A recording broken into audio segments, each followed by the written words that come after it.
कौशल्या माता केउ प्रश्न श्रीराम को पचारि थिले। ये हूँ आपणकर संस्कृत रामायण अपूर्व कहानी। कौशिक राजांकर झियो कौशल्या से कहीं राम को प्रश्न पचारि थिले, तांकर उद्देश्य कौन थिला आसंतु आज आम यही भिडियो माध्यम जानिबा।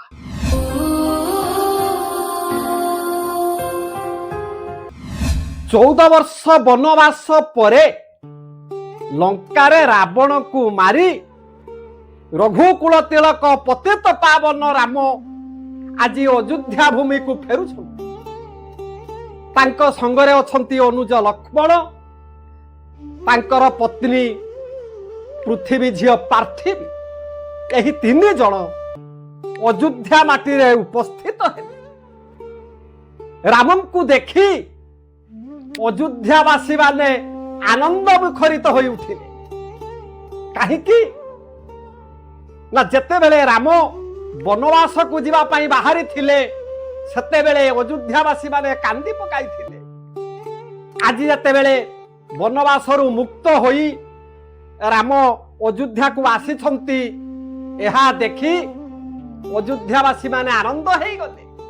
राति पाहिले राम हेबे राजा, सकल प्रजा मानकु निजर पुत्र परि से लालन पालन करिवे। प्रजानुवत्सल प्रजानुरंजक राम अयोध्यार हेबे राजा। एथि पाई अयोध्यार नर नारी मनरे उत्साह भरी रहिछि। आ चातक पक्षी परि माता कौशल्या चाहि बसिथिले रामंकु, केतेबेले मो पुओ फेरिबो, केतेबेले तांकर मुख मु दर्शन करिबी। एही समय रे प्रभु श्रीराम जी पहुंची गले। माता कौशल्या पाखरे पहुंची ताकू प्रणाम टिए कले। माता तांकर आशीर्वाद कले पुओ राम को। कौशल्या देवी कहिले, राम रे दीर्घ 14 वर्ष बीती गला रे, तो मुख मु देखी नथिली, मां बोली डाक मो कान शुणी नथिला। ये छातीटा मोर तो पाई पत्थर पालटी जाइछि रे राम, तो पाई पत्थर पालटी जाइछि। यहा कहू कहू कौशल्या देवींकर नयनरु धार धार हेई लोतक गुड़ाक वर्षण हेउथाय। अपलक नयन रे मातांक नयन को चाहि रहिछंती मर्यादा पुरुष राम। कौशल्या कहिले, राम रे केते कष्ट तू पाई रे मन रे, हिंस्र जंतु मानक मेल रे जीवन तू काटे थिबु रे। तू वनवास गला परे तो पिता दशरथ मृत्युवरण कले। कौशल्या देवी आज कहउछंती, राम रे मु तोते आज गोटे प्रश्न पचारिबी, मो प्रश्नर उत्तर देले तू अयोध्या सिंहासन रे बसिबू। राम कहउछंती, माता मते तमे केउ प्रश्न पचारिबो मा, तमे पचार, मु जदि पारिबी तम प्रश्नर उत्तर देबी। कौशल्या कहिले, राम रे तू वनवास गला परे तो पिता दशरथ काहीकि मले, मु काहीकि विधवा हेली, वैधव जंत्रणा रे मु काहीकि प्रपीड़ित हेली। कह रे राम, तू एक कथा को कह। मातांकर प्रश्न को सुनी आज मर्यादा पुरुष राम कहिले, माते ये हଉଛି नियतिर खेल घर मा, भाग्यर विडंबना। जहा भाग्य रे जहा थिबो ताकू केही खंडन करि पारिबे नाही। तेबे मो पिता दशरथ काहीकि मले मु कहूची मा, तबे सुन। परम ब्रह्म राम आज मातांक पाखरे कहउछंती, दशरथ काहीकि मृत्युवरण कले।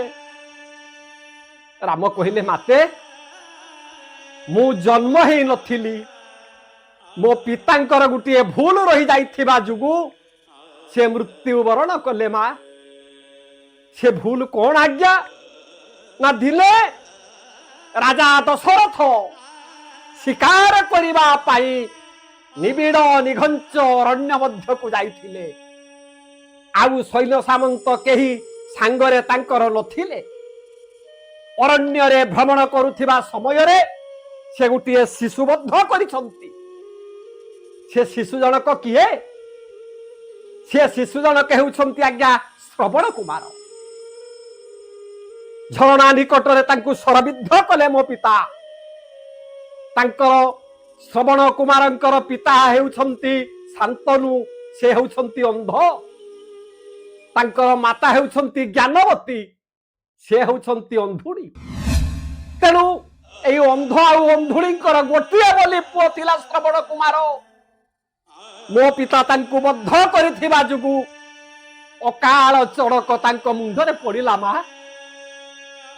ଭାଗବତରେ ଅତି ବଡ଼ି ଜଗନ୍ନାଥ ଦାସ କହିଛନ୍ତି, ଶୁଣନ୍ତୁ ଆଜ୍ଞା କଣ କହିଛନ୍ତି ନା ସ୍ତ୍ରୀ ଗର୍ଭିଣୀ ଶିଶୁ ବଧ ପାପର ମଧ୍ୟେ ପରମାଦ ଏ ତିନି କର୍ମ ଯେ କରଇ ଆୟୁଷ ଥାଉ ସେ ମରଇ। ଅଯୋଧ୍ୟା ଦଣ୍ଡଧାରୀ କୋଦଣ୍ଡଧାରୀ ରାମ କହୁଛନ୍ତି, ମା ଗୋ ସ୍ତ୍ରୀ ଗର୍ଭିଣୀ ସ୍ତ୍ରୀ ଆଉ ଶିଶୁବଦ୍ଧ ଏ ତିନିଟା କର୍ମକୁ ଯେଉଁମାନେ କରନ୍ତି ସେଇମାନେ ଆୟୁଷ ଥାଉ ଥାଉ ତାଙ୍କର ମୃତ୍ୟୁ ଘଟେ। ତେଣୁ ମୋ ପିତା ଦଶରଥ ଶିଶୁବଦ୍ଧ କରିଥିବା ଯୋଗୁଁ ସେ ଆଜି ଅଳ୍ପାୟୁଷ ହେଲେ, ଅର୍ଥାତ୍ ଇଏ ସଂସାରର ଖେଳାଲୀଳା ଛାଡ଼ି ସେ ଚାଲିଗଲେ। ଆମର ହିନ୍ଦୁ ଧର୍ମ ପରମ୍ପରା ନୀତି ଅନୁସାରେ ସ୍ୱାମୀ ମଲେ ସ୍ତ୍ରୀ ବିଧବା ହୁଏ। ମାଗୋ ଯେତେବେଳେ ମୋ ପିତା ଦଶରଥ ମଲେ ବିଧିର ନିୟମ ଅନୁସାରେ ତମେ ବୈଧବ ଯନ୍ତ୍ରଣାରେ ପ୍ରପୀଡ଼ିତ ହେଲ। ରାମଙ୍କର ଉତ୍ତରକୁ ଶୁଣି ମାତା କୌଶଲ୍ୟା ଦେବୀ ଆଉ କୌଣସି ପ୍ରତ୍ୟୁତ୍ତର ଦେଲେ ନାହିଁ। ନିଜର ପୁଅକୁ କୋଳକୁ ଟାଣି ଆଣି ଗଣ୍ଡ ଦେଶରେ ଚୁମ୍ବନଟିଏ ଆଙ୍କି ଦେଇଥିଲେ। ତେବେ ଦର୍ଶକ ବନ୍ଧୁ, ଆଜି ମାତାଙ୍କର ପ୍ରଶ୍ନର ଉତ୍ତର ଏଇଭଳି ମର୍ଯ୍ୟାଦା ପୁରୁଷ ରାମ ମାତାଙ୍କ ପାଖରେ ଦେଇଥିଲେ। ହଉ ଆଜ୍ଞା, ମୁଁ ଆଶା କରେ ପରବର୍ତ୍ତୀ ଭିଡିଓରେ ଆପଣଙ୍କ ସହିତ ସାକ୍ଷାତ ହେବ। ସେତେବେଳେ ଯାଏ ରହିଲି। ଜୟ ଶ୍ରୀରାମ ଜୀ।